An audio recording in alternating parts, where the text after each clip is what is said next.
Teachers to the world. Education is the best tool and weapon to change the world. My name is Dennis Orina Ondari.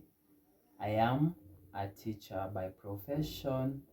I graduated in the year 2014 from the Kisii University in Kenya. My interests are environmental conservation, whereby I actively engage myself in tree planting and growing activities. I'm also passionate about mental health advocacy, both at institutional level and the street advocacy.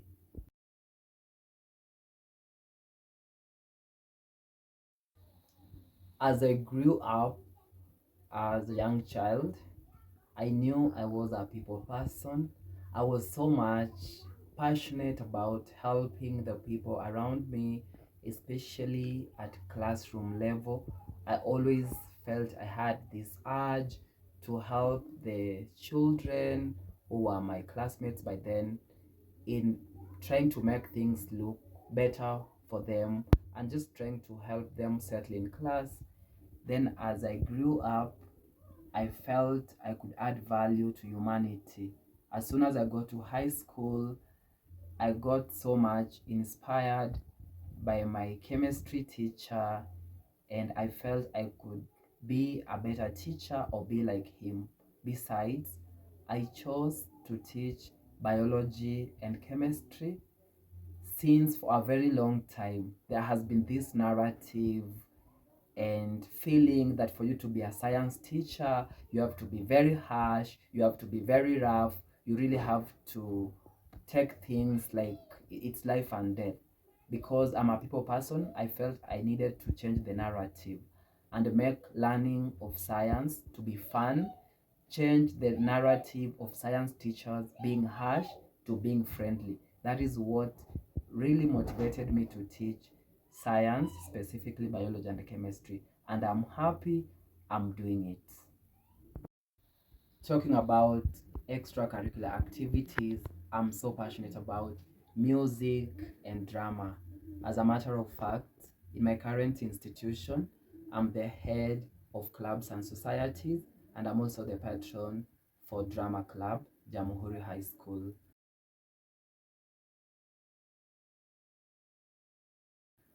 I've been actively involved in preparing my learners for the national drama festivals in African cultural dance, narrative. I've also trained them on play and even modern dance. In music, I've prepared my learners for choir competitions in both African folk songs, African sacred songs, and even the traditional dances. It is something I'm so passionate about, and I'm sure I'll add value to my learners given an opportunity to make them explore the African culture through music and dance. My subjects of specialization are biology and chemistry. I've been teaching learners between ages 13 and ages 18. Currently, I'm teaching between learners of grade 9 and grade 12. I very well understand that lesson planning is a very key component when it comes to teaching as a profession. So, my lesson plans, before I plan them, I need to first of all assess the abilities of my different learners so as to differentiate their lessons. Then, my lesson plan should have the lesson topic, the lesson objectives, the learning and instructional materials, the learning and classroom activities that my learners can actively get involved in. I also need to have the lesson assessment questions so as to evaluate the lesson at the end of the learning process. I believe in a learner centered philosophy of teaching, And one of the greatest strategy that I use in my classroom is the questioning technique, whereby I come up with questions which can prompt learners to discover and come up with answers so as to make learning effective. Since I understand that learners have a lot of information, they have so much knowledge, my role as a teacher is that of a midwife, to provide that platform for them to bring out whatever is within them. I also use experimentation as a learning strategy. Since science is an experimental subject, learners best understand by doing. So, being a practical subject, experimentation and questioning techniques work for me as the best learning or teaching strategies. In my classroom, the learners are actively involved in various activities depending on the nature of the lesson, and some of the activities my learners get involved in include group work, whereby at times I'm able to prepare my lesson with the tasks that are supposed to be done at group level. Then there is individualized learning, whereby I'm able to prepare different questions, different activities based on the abilities of individual learners.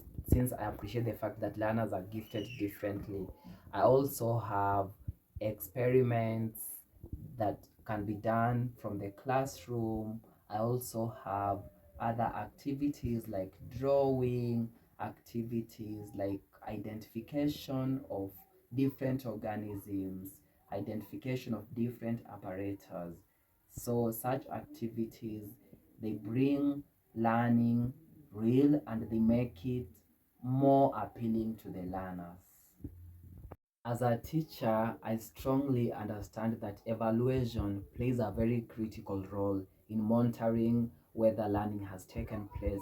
So some of the methods I use to evaluate my learners include administering of weekly quizzes. After every fortnight, I'm able to administer random assessment tests. Then monthly basis, I administer continuous assessment tests. Then at the end of the term, I'm also able to do summative evaluation. They work for me and it makes it possible for me to know the progress of my learners. This is the 21st century and I'm a 21st century teacher. 21st century is all about ICT skills. Yes, I use ICT in my classroom when it comes to teaching, and some of the tools I use when it comes to integrating ICT in my classroom include the use of PowerPoint presentation, the use of internet channels like the YouTube. It at times has very educative and informative information to the learners. I also make use of the mobile phone, especially where I feel I need to take a few snapshots here and there to show my learners. When it comes to the smart board, yes, I've interacted with the smart board, I've used a smart board, especially in my first station, that is the Visionary High School, where I worked between the year 2015 and 2018. I had an opportunity to use a smart board to teach. In my current station, however, we don't have a smart board because I'm working in a government institution. In a normal classroom, you will obviously never miss learners who are gifted differently, learners who are noisy, learners who are troublesome. So basically, what I do is that I understand my learners at individual level. I know their likes, I know their interests, and I know those who are gifted. When it comes to controlling them, I try to reach out to the individual learners and give them an activity that will excite their interest and make them fully engaged. For the very bright learners who probably get noisy because they have finished their assignments, I try to give them more challenging, more demanding activities in form of assignments so that they can get fully occupied, get fully involved in trying to handle such a question or such a challenging activity. Yes, the year is back in 2019. I was a class teacher and I had this learner who hailed from a family that had so many problems. The learner was experiencing trauma because back at home there was domestic violence. The child felt unloved. Unfortunately, the child also had a terminal illness. So every time he came to school, he was emotionally down. He was so much demotivated. He was always crying. So whenever I interacted with him, he was just feeling hopeless. One time I decided to create time and really try to listen to his story. He shared, however difficult it was, breaking down, but I made sure I created a good rapport with him. I created a safe space, safe environment to make sure that he was able to freely speak out his mind and what he was going through. So what I did, I became his friend. I assured him that I was going to give him all the support he needed. Through that, he was able to trust me, and anytime he had a problem, he could confide on me and ask for help. Through that close relationship, that reassurance that I was there for him, the learner was able to settle in school and even had a chance to talk to the administration to chip in supporting him financially, because the parents again were not able to support him fully when it came to paying off school fees, buying of uniform. Actually, that boy, he ended up doing very well, and it all came as a result of trying to listen to him, creating a good rapport, and just trying to be there for him. Sometimes you realize that these learners, they behave funly because of the different backgrounds they come from, or because of the experiences they have gone through. Some of them actually feel unloved, they feel no one cares about them. So anytime you really show that concern, you show that care, they tend to stand with you and they will never disappoint you because they always want to keep that friendship.